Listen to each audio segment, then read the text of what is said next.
দাঁড়িয়ে আছি 7 নম্বর ওয়ার্ডে। 7 নম্বর ওয়ার্ডের একটা বিস্তীর্ণ অংশের মানুষ বাড়িতে বাড়িতে ব্যাগ কারখানায় কাজ করে। এগুলো কি মানে তোমাদের বাইরে থেকে অর্ডার আসে, এগুলো করে সেগুলো দিয়ে দাও?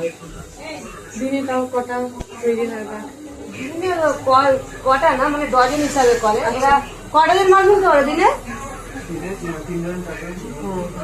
এগুলো কি কাট করে আসে এখানে? তোমরা কাটিং একটা জায়গা হয় আর এখানে স্টিচিং হয়। আর দিনে তোমরা মোটামুটি কত মজুরি কি পাও? যেমন মালের ডিজাইনের উপর অ্যাভারেজ করো ধরুন 250-300 এরকম। আর দিনে কত ঘন্টা কাজ করতে হয়?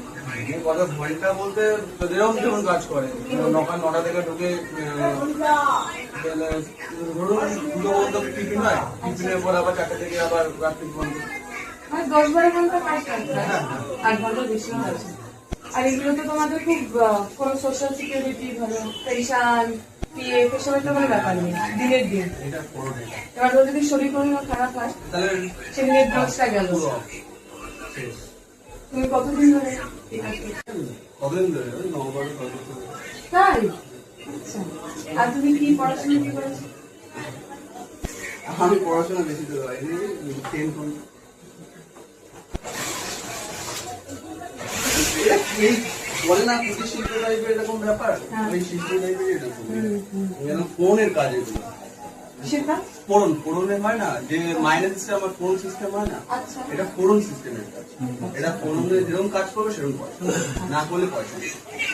তো তোমাদের কিছু এক্সপেকটেশন হলো সরকার থেকে যে আমরা সরকার যদি কেউ আসেন তারা কিছু বদল করবেন বা আমাদের জন্য কিছু করবেন, এর কোনো ডিমান্ড আছে? যে এটা আমাদের সমস্যা, আমরা চাই কাজ বাজ বাড়ানো দরকার এবং সবকিছু যা বাড়ছে এরকম ভাবে মজুরিটা আমাদের তো যথেষ্ট কি যথেষ্ট। আগে থেকে মজুরি একটু বেশি ছিল, এখন একটু অনেক কমে গেছে। আগে দাম কত বেড়েছে, সবকিছু সবসময় বাড়ছে। আগে কত কমছে তো কিছু তো না, সবই তো বাড়ছে। এবার আমাদের মজুরিও বাড়ছে না, আমাদের মজুরি বাড়ছে কমছে। মজুরি কমছে আর সবকিছুর দাম বাড়ছে।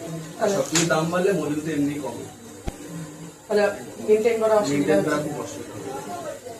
এই শিল্পের উপরে নির্ভরশীল খুব কম হয়ে যাচ্ছে, আস্তে আস্তে সব চলে যাচ্ছে, ছেড়ে দিচ্ছে, পাচ্ছে আর থাকবে। ওই দেখে এখানে প্রতি বাড়িতে বাড়িতে এরকম আছে কারখানা কিন্তু আছে। অনেক কমে গেছে। আরো বেশি ছিল। হ্যাঁ, কারখানা বেশি ছিল আর কমছে আস্তে আস্তে। অনেক ছিল আগে, আর এই মজুরি কম থাকার কারণে লোকে অনেক কমছে। আর সব জিনিসের দাম তো বাড়ছে, জিনিসটার দাম কমছে। তোমার বাড়ি কোথায়? এই সামনে আচ্ছা, স্কুলের পাশে।